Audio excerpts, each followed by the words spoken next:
नमस्कार, राजधानी today live में आप सभी का बहुत बहुत स्वागत है। दर्शकों, दिल्ली में एमसीडी का जो चुनाव है पूरे भारत में फेमस हो चुका है। सभी की निगाह एमसीडी के चुनाव पर है और आज के जो हमारे साथ खास मेहमान है उन्हें हम राजनीतिक के ज्ञाता कहे, अनुभवी कहे, बहुत सारे नाम है, लेकिन आज आपको रूबरू करवा रहे हैं मिस्टर अमित से।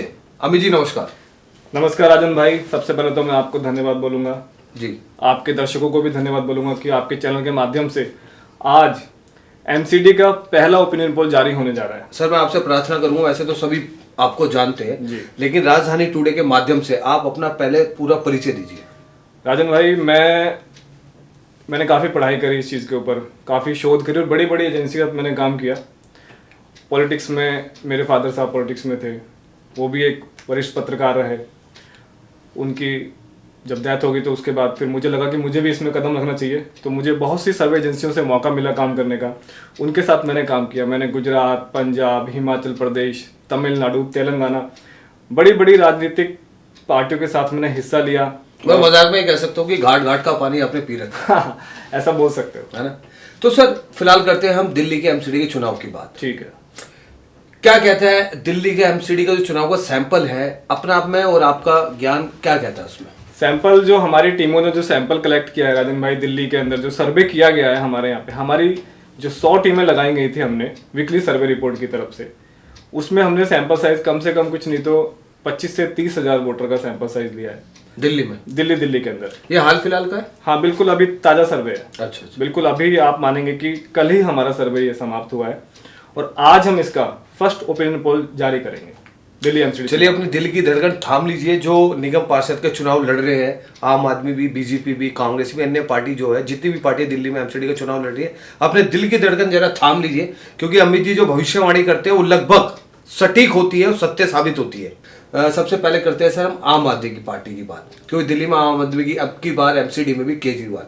क्या लगता है कि आम आदमी 272 वार्ड घटा के दिल्ली में 250 वार्ड हो चुके हैं, क्या लगता है कि 250 वार्डों पर आम आदमी की सरकार बनेगी? राजन जी, बहुत अच्छा सवाल पूछा आपने। हमने जो सवाल पूछे हैं जनता से, सबसे पहले तो हमने ये पूछा जनता से कि जो बीजेपी ने जो मुद्दा उठाया है पोल्यूशन को लेकर, सबसे पहले तो हमने उस पर चर्चा करी है। उस मुद्दे को भी जनता ने बहुत ज़्यादा तवज्जो नहीं दिया है, जो पोल्यूशन का मुद्दा है।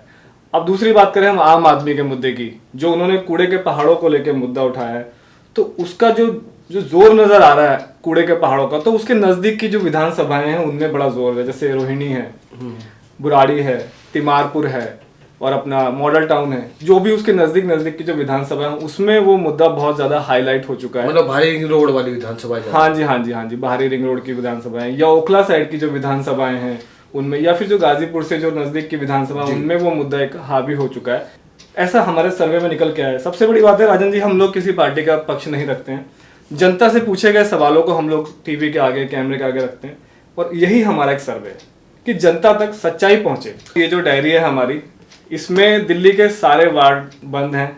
फर्स्ट ओपिनियन पोल जो है हमारा एमसीडी चुनाव का 2022 का, वो इसके अंदर है, जो हम आज जनता के सामने खोलने जा रहे हैं आपके चैनल के माध्यम से। मतलब दिल्ली के 250 लोगों की किस्मत इसके अंदर बंद है? बिल्कुल, किस्मत तो नहीं कह सकते, एक ओपिनियन पोल है, क्योंकि ओपिनियन पोल और एग्जिट पोल में राजन जी बहुत फर्क होता है। तो आप दिखाएंगे विस्तार रूप से इसको? बिल्कुल, मैं आपको बता दूं ओपिनियन पोल क्या होता है। ओपिनियन पोल ये होता है कि जब वोटों से पहले जो व्यूज लेते हैं हम पब्लिक के, उसको ओपिनियन पोल बोलते हैं, और वोटिंग के बाद जो व्यूज होता है उसको एग्जिट पोल बोलते हैं। तो आज हम ओपिनियन पोल जारी करने वाले हैं। तो आपको बता दूं, मैं बीजेपी से स्टार्टिंग करते हैं हम लोग। बीजेपी को हम लोग देख रहे हैं कि 112 से लेकर 120 सीटें बीजेपी को मिलती हुई नजर आ रही हैं इसमें। और अगर हम बात करें आम आदमी पार्टी की राजन जी, तो आम आदमी पार्टी को 90 से 100 सीटें मिलती हुई नजर आ रही हैं। कांग्रेस की भी बात कर लेते हैं। कांग्रेस की जो अगर बात करें तो कांग्रेस को 15 से 25 सीटें मिलती हुई नजर आ रही हैं।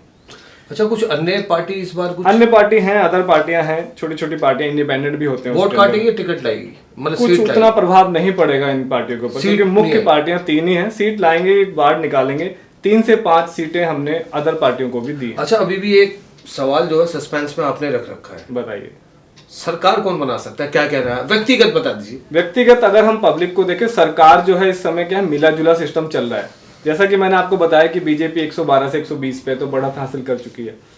आम आदमी पार्टी 9 से 100 सीटें प्राप्त कर रही है, वहीं पे अदर पार्टी 3 से 5 प्राप्त कर रही है। मतलब टक्कर जो है आम आदमी और बीजेपी में है।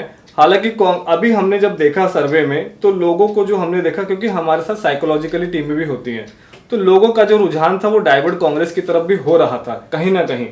हमारा जो सर्वे का माध्यम है राजन भाई, ये है कि ओपिनियन पोल हमारा सटीक हो और जनता की बातें जो हैं नेताओं तक जाएं, ये हमारा मेन माध्यम होता है। हम किसी पार्टी का पक्ष नहीं रख सकते राजन जी, क्योंकि हम एक एजेंसी हैं, हम एक न्यूज़ चैनल नहीं है। जैसे कि आप डिबेट करते हो, आप लोगों का इंटरव्यू लेते हो, नेताओं का इंटरव्यू, क्योंकि आप जो है जनता की बातें नेताओं तक ले जा सकते हो।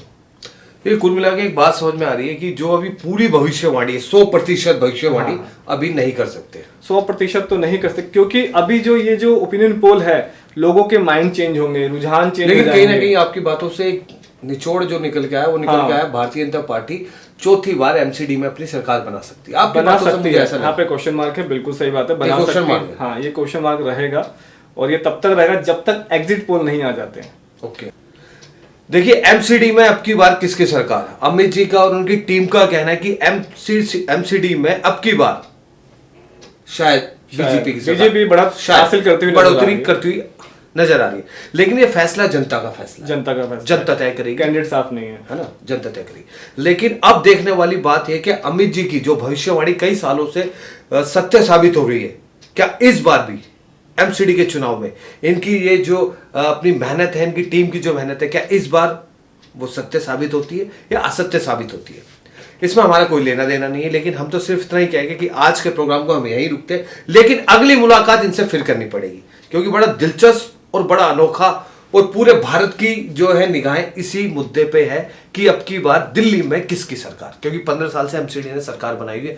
तो मिलते हैं आपसे अगले एपिसोड में अमित जी के इसी पिटारे के साथ और अमित जी के साथ। चलिए अमित जी, बहुत बहुत अच्छा लगा आपके साथ, बहुत बहुत शुभकामनाएं आपको भी और आने वाले कैंडिडेटों को भी। धन्यवाद।